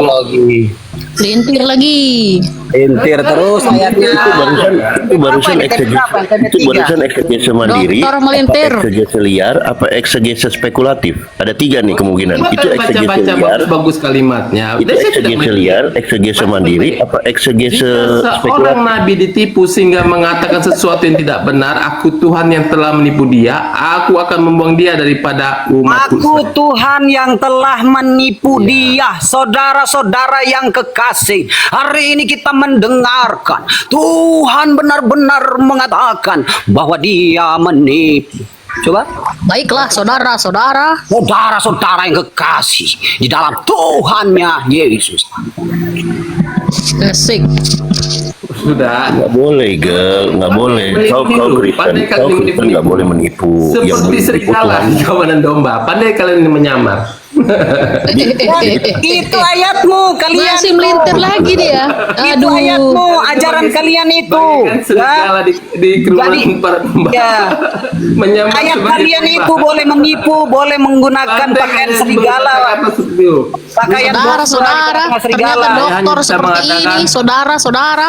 Ya, elah. Bisa mengatakan kalian benar-benar luar biasa. Boleh berbohong dalam 3 perkara. S3 loh, S3 loh. Iya, Igel. Kau Kristen. Iya, Igel. Iya, dengar dulu saya. Pak sudah turunkan. Kau Kristen tidak boleh berbohong. Yang boleh berbohong Tuhanmu saja. Ya dong. Tuhan tidak perlu berbohong. Berarti kau nggak boleh pelintir rakyat, Igel. Harus Iya. jujur kau, Igel. Tidak, boleh. Tuhan kalian yang berbohong itu Tuhan kalian. Iya, Tuhanmu yang boleh berbohong. Kau nggak boleh. SPT yang berbohong. Tuhan kalian yang berbohong. Yang menipu itu Tuhan kalian. Ini kalau di sidang, ini kena Ini pasal Tuhan siapa ini? 378. Ini Tuhan ini kena pasal 378 ini. Dia. Loh, ini dikatakan orang yang menipu ini. Dia berkata-kata bahwa Tuhan telah menipu dia. Ini memenuhi unsur ini, memenuhi unsur untuk dijadikan delik. Uni turun. Ini kok turun? Kalah dia memang sama saya. Dia nggak mampu menghadapi saya, saudara Rifa itu. Apalagi Frem. nih. Oke, saya sebenarnya mau bicara sama Rifa saja, tapi kalau kalian ini bukan level saya. Oke. Nah, teman-teman, saya dulu ya dari tadi kalian kan. Saya minta izin ya 2 menit aja. Ya jadi teman-teman, apapun itu ya kita dalam berdiskusi ya. Saya mau sampaikan kepada saudara-saudara, tahu enggak cara menjadi dongok bintolol itu gampang. Kiat-kiatnya coba diam Bisa kau. cara menjadi Diam dongo dan kau, tolol itu diam kau. cukup Weh, berbohong coba dibuang dalam dulu. 3 perkara. Coba dibuang dulu setan ini. Setan dibuang dulu. Caranya gampang sekali. cara Pertama, menjadi makan pintar babi itu- sebanyak-banyaknya. Hah? Makan babi diizinkan kalau kepepet. Bang Filipus, Dan babi diizinkan kalau kepepet. Jadi omongan seorang dokter. Ini dokter awal abal-abal. kok terjun? Dokter abal-abal.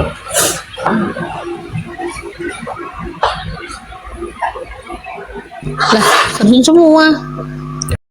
Sampai di sini dulu videonya, saudara dan saudari muslim semua yang mengikuti video ini sampai habis.